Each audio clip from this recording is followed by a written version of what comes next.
முருகா. என் அன்பு பிள்ளையே, இன்று இரவுக்குள் நீ இதை கேட்டே ஆக வேண்டும் பிள்ளையே. நிச்சயம் இது உன் அப்பா முருகனின் கட்டளை. வாழ்க்கையில் போராடும் குணத்தையும் தைரியத்தையும் பெற்ற உன்னை எப்போதும் நான் காத்து அருள்வேன். தாமரை மலர் எப்போது மலர்ந்து உள்ளது போல உன்னுடைய வாழ்க்கையில் உனக்கு எல்லா சுகங்களையும் நான் அளிப்பேன். நீ நினைக்கும் எல்லாம் உன்னை வந்து சேரும் நேரம் வந்துவிட்டது. நிச்சயம் கூடிய விரைவில் அது உன் கையில் இருக்கும்.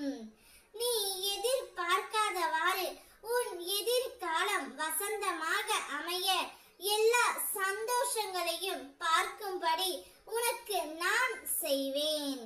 அன்பை ஏங்கி நிற்கும் உன் மனநிலையை மாற்றி உன் அன்பிற்கு மற்றவர்கள் உன்னை தேடி வரும்படி செய்வேன். உன் மனதால் என்றும் எல்லோருக்கும் நல்லது நினைக்கும் உன் எண்ணத்தை அதிகப்படுத்துவேன். நிச்சயம் உன்னுடைய வாழ்க்கை அர்த்தம் உடையதாய் மாறும்.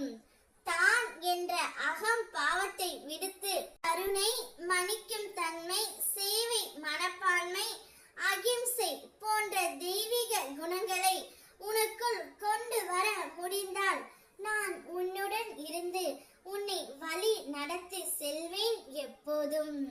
வரம்பில்லாத இன்பம் உடையவரும் விருப்பங்களை அளிப்பவரும் வணங்கியவரின் மன கவலைகளை தீர்ப்பதில் வல்லுனரும் காட்டை தீ அழிப்பது போல தன் நாமத்தை உச்சரித்த அளவில் பிறவி கடலை கடக்க செய்கின்றன தங்கமே.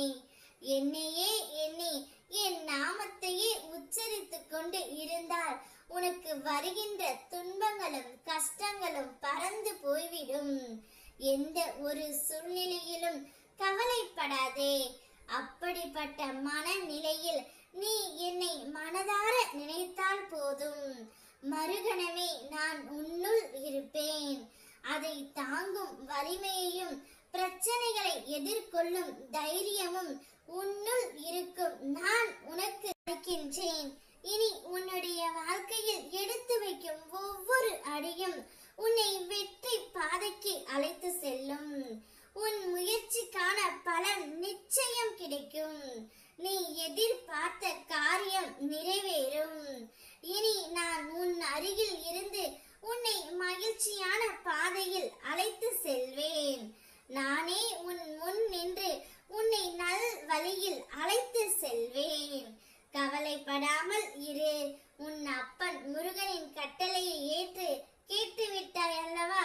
இனி உன்னுடைய வாழ்க்கை ஜொலிக்க போகின்றது. ஓம் முருகா.